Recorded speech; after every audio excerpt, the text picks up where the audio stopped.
Hello student, class 12 NCERT math chapter number 1 exercise 1.3 का introduction हम composition of functions and invertible function वो हम कर चुके हैं। अब उसके बाद हमारे पास एक्सरसाइज में क्वेश्चन नंबर 3, क्वेश्चन नंबर 1 और 2 हम पहले कर चुके हैं इंट्रोडक्शन के साथ ही। अब बात करते हैं क्वेश्चन नंबर 3 की। फाइंड गोफ एंड फोग इफ कंपोजिशन हमने फोग और गोफ और फोग फाइंड आउट करनी है फर्स्ट पार्ट और सेकंड पार्ट के लिए। यहाँ पे भी एक एफ एक्स फंक्शन दिया है, यहाँ पे gx और सिमिलरली सेकंड केस में भी एफ एक्स और gx फंक्शन दिया है। हमने यानी कि क्या फाइंड आउट करना है, एक तो हमने गोफ और एक फोक फॉर किसी भी आर्बिट्रेरी एलिमेंट x के लिए हमने वो फाइंड आउट करना है, और दूसरे केस में भी हमने यही चीजें फाइंड आउट करनी है। तो देखते हैं फर्स्ट केस सबसे पहले। तो सबसे पहले हमारे पास यहाँ पे फर्स्ट केस के लिए गोफ x क्या होगा, हमारे पास गोफ x होगा g ऑफ f(x), ठीक है। तो f(x) हमें क्या गिवन है, f(x) हमारे पास है f(x) is equal to modulus of x। तो हमारे पास यहाँ पे f(x) की जगह पे हो जाएगा मॉडुलस ऑफ x और g फंक्शन। अब हमने इसको सॉल्व करना है। अब जब हमारे पास यहाँ पे x है किसी भी gx के लिए, ये हमारे पास है 5x - 2। अगर यहाँ t होता तो यहाँ t हो जाएगा। यहाँ पे हमारे पास में मॉडुलस ऑफ x हो तो यहाँ पे आपके पास मॉडुलस ऑफ x आ जाएगा। तो इसी तरीके से ये आपके पास हो जाएगा 5x की जगह पे मॉडुलस ऑफ x - 2। ये आपके पास हो गया g गोफ x। अब नेक्स्ट इसके बाद बात करते हैं फोग क्या होगा आपके पास। फोग की बात करें तो फोग के केस के लिए हमारे पास फोग x, तो ये हो जाएगा आपके पास f of g of x which is equal to gx की वैल्यू हम पुट करेंगे यहाँ पे। gx किस अकॉर्डिंग फंक्शन है, वो है 5x - 2 और f फंक्शन ये हम इस तरीके से f ऑफ gx हो गया ये हमारे पास। अब नेक्स्ट हमारे पास अब यहाँ पे x की जगह पे ये एलिमेंट है, इसके अकॉर्डिंग हमारे पास क्या होगा, यहाँ पे जब x एलिमेंट होता है तो यहाँ पे मॉडुलस के अंदर में x एलिमेंट आ जाता है। अब हमारे पास क्या है, मॉडुलस के अकॉर्डिंग वहां पे x एलिमेंट आ जाता है, लेकिन अब यहाँ पे हमारे पास x की जगह पे जो एलिमेंट है वो है मॉडुलस 5x - 2। तो हमारे पास क्या हो जाएगा यहाँ पे मॉडुलस के अंदर अगेन 5x - 2 मॉडुलस। तो और किसी भी मॉडुलस का मॉडुलस यानी कि पॉजिटिव वैल्यू पहले ही है, पॉजिटिव का मॉडुलस करेंगे फिर वो फिर भी पॉजिटिव ही आएगा। तो ये आपके पास हो जाएगा ओवरऑल 5x - 2 मॉडुलस। तो ये आपके पास फर्स्ट पार्ट के अकॉर्डिंग है।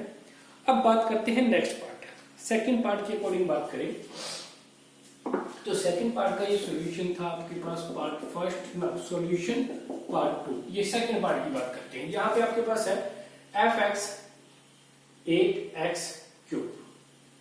तो देखते हैं नेक्स्ट क्या होगा। हम सेकंड पार्ट कर रहे हैं, before that pause this and note it down. तो अब बात करते हैं सेकंड पार्ट की। सेकंड पार्ट में हमारे पास क्या है देखते हैं। अब हमारे पास यहां पर गोफ x इज इक्वल टू ये होगा, अभी हमने जो किया था उसके अकॉर्डिंग नेक्स्ट g ऑफ, यहाँ पे fx की वैल्यू रखो। fx की वैल्यू क्या है 8x³। तो नेक्स्ट gx फंक्शन के अकॉर्डिंग अगर x है तो वो x³ होगा, t है तो x है तो x⁻⁴ होगा, अगर t है तो t⁻⁴ होगा। अब यहाँ पर 8x⁻³ है। अब क्या होगा, यहाँ पर x की जगह पे ये आ गया और पावर 1/3। ये ओवरऑल हम इसको ओपन करेंगे, सॉल्व करेंगे, ये आ जाएगा आपके पास 2x। अब नेक्स्ट इसके बाद देखते हैं फोग x के अकॉर्डिंग हो जाएगा f ऑफ gx की वैल्यू रखेंगे हम यहाँ पे 1x⁻⁴।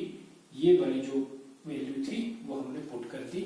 अब नेक्स्ट f, अब यहाँ पर x की जगह पर हमारे पास x⁻⁴ है, यानी कि यहाँ पर 8x की वैल्यू क्या होगी, यानी कि x की जगह पे क्या है अब हमारे पास एलिमेंट x⁻⁴ और ये 3 पास जो डेफिनेशन है उसके अकॉर्डिंग। अब इसको सोल्व करेंगे तो इसके अकॉर्डिंग आपके पास आएगा 8 as it is x raise to power 1/3 और x इस पूरे का क्यूब, ये आपके पास कैंसिल होके x ये आ जाएगा वैल्यू। तो ये आपके पास में आ गया है गोफ x और ये आपके पास आ गया है फोग x, इन दोनों फंक्शन के according. Now next is the question number 4. If fx is equal to 4x plus 3 upon 6x minus 4, x does not equal to 2/3, show that 4x is equal to x. यानी कि function f में f function को रखते हैं तो उसके according हमारे पास x value ही आएगी, यानी कि जो वैल्यू जो एलिमेंट रखेंगे वही एलिमेंट हमें मिलता है। Where for all x does not equal to 2/3। देखते हैं इस क्वेश्चन। तो सबसे पहले हम देखें इसने ये क्यों कहा कि x is equal to x does not equal to 2/3। ये इसका कहने का रीजन क्या है? देखो अगर x is equal to 2/3 होता है तो उस केस में अगर हम यहाँ पे वैल्यू रख दें 6x minus 4, यहाँ पर हम 2/3 रखते हैं तो ये कैंसिल हो गया 2 2 2 4 4 minus 4 is equal to 0 and something upon 0 not defined होता है। इस कारण से उसने पहले ही इसको एक्सक्लूड कर दिया है। तो देखते हैं फोर्थ क्या होगा। सॉल्यूशन करते हैं हम, फोर्थ निकालते हैं। उसके लिए क्या होगा, एफ ऑफ किसी भी एलिमेंट आर्बिट्रेरी एलिमेंट x के लिए इसको छोड़ के सिर्फ, तो वो होगा एफ ऑफ एफ एक्स। तो उसके अकॉर्डिंग हमारे पास क्या हो जाएगा, यहाँ पर हमने फंक्शन क्या रखा, एफ एक्स रख दिया। एफ ऑफ यहाँ पे रखा 4x plus 3 upon 6x minus 4, ठीक है। और इसके अकॉर्डिंग अब जब यहाँ पे x है तो उसके अकॉर्डिंग ये वैल्यू आती है, यानी कि यहाँ पे जो वैल्यू होगी वो यहाँ पे x में भी रखी जाएगी। अब इस f इस एलिमेंट के अकॉर्डिंग सॉल्व करते हैं, वो हो जाएगा हमारे पास 4, यहाँ पर यही वैल्यू आ जाएगी यहाँ पर, और अपॉन 6x यहाँ पे भी यही वैल्यू हो जाएगी, यहाँ पे +3 और यहाँ पे -4। इस अकॉर्डिंग अब हमने इसको सोल्व करना है। तो यहाँ पे वैल्यू पुट कर देते हैं 4x plus 3 upon 6x minus 4, 4x plus 3 upon 6x minus 4। Solve कर लेते हैं इसको, फिर देखते हैं क्या वैल्यू हमारे पास आ रही है। अब हमारे पास इसको सिंप्लीफाई करेंगे जब हम, ये 4 अंदर मल्टीप्लाई होगा 16x plus 3 upon 16x plus 12 upon, ये पूरे के नीचे हमने एलसीएम ले लिया है 6x minus 4 और यहाँ पे भी मल्टीप्लाई हो जाएंगे प्लस में 3 into 6x minus 4 और अपॉन में नीचे हो जाएगी ये वैल्यू। तो इसके अकॉर्डिंग एलसीएम लिया इसका हमारे पास 6x minus 4, यहाँ से मल्टीप्लाई अंदर 24x plus 18 एंड माइनस इन दोनों की मल्टीप्लाई -4 6x minus 4। इसको अगेन सिंप्लीफाई थोड़ा और करेंगे, उससे पहले दोनों के डिनोमिनेटर सेम है तो कैंसिल हो जाएंगे। अब हमारे पास क्या बचा, दिस अपॉन दिस। तो यहाँ से जब मल्टीप्लाई की 16x plus 12 मल्टीप्लाई करने पर plus 18x and -4 -3 into 4 12 and next यहाँ पर 24x plus 18 24x plus 18 4 into 24 4 into 6 24x minus plus 4 4 just 16। ये वैल्यू आ गई है। तो यहाँ से जो कैंसिल होता है हम कर देंगे 12 से 12 कैंसिल एंड यहाँ पर 24x से 24x। हमारे पास यहाँ पे क्या बचा, हमारे पास बचा यहाँ पे 16x minus plus 12x 18x यानी कि 34x अपॉन 18 प्लस 16 34 से 34 कैंसिल x, यानी कि हमारे पास क्या आया, f of f(x) is equal to x। जो एलिमेंट रखा वो ही मिल रहा है, यानी कि ix आइडेंटिटी ऑफ x। और हमने ये देखा था अगर उस फंक्शन में हम वही फंक्शन को रखें और उस केस में अगर आइडेंटिटी आता है तो हमारे पास क्या है, ये फंक्शन, यानी कि ये फंक्शन हमने यहाँ पे जो ये f रखा है, ये फंक्शन f के अंदर जो f(x) रखा, ये इस फंक्शन का इनवर्स है। और ये फंक्शन कौन सा है, ये वही तो फंक्शन है, f ही तो फंक्शन है। तो यानी कि यहाँ पे इनवर्स क्या होगा, ये आपके पास में 4x आया है और ये x ही आ गया है, यही आपने प्रूव करना था।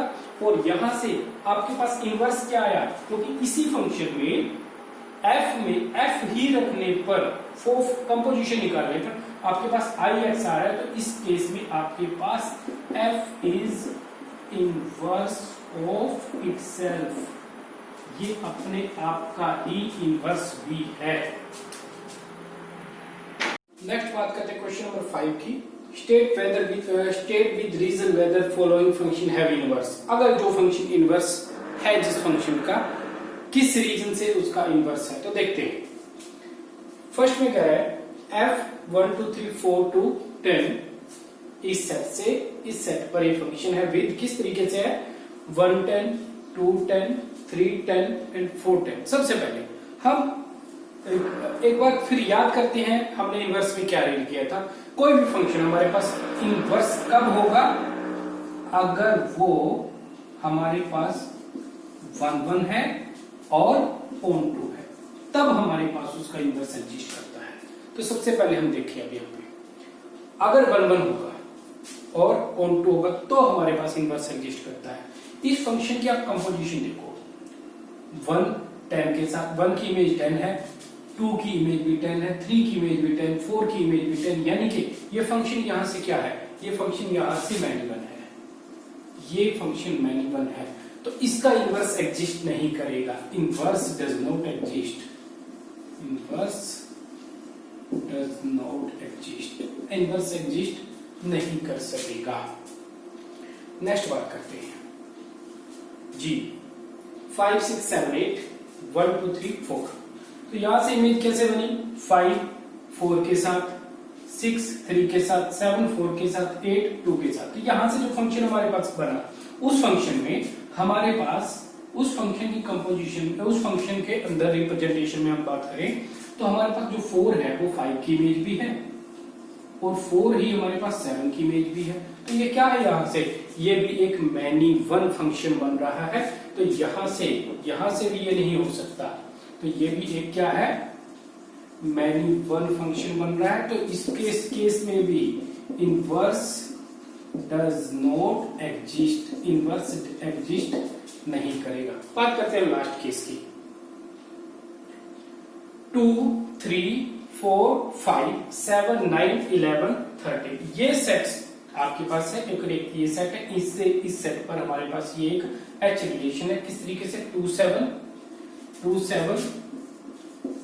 3 9 4 11 एंड 5 13। आप देखोगे इन दोनों सेट के अंदर जो ये आपके पास रिलेशन हुआ एच, दोनों में यहाँ पे कोडोमेन का every element has a unique image in codomain, और जो कोडोमेन का एलिमेंट है उनमें से हर एक एलिमेंट की एक प्री इमेज है आपके पास यहाँ पर डोमेन में। तो ये आपके पास 1 1 भी है और ये ऑन 2 भी है, तो इसका इनवर्स आपके पास एग्जिस्ट करेगा। अगर आपने इनवर्स यहां से बताना हो तो इनवर्स क्या होगा, इसके लिए आपके पास इनवर्स होगा H inverse is equal to 7 2 9 3 11 4 and 13 5। ये आपके पास यहां से इनवर्स होगा। तो ये आपके पास था क्वेश्चन नंबर 5।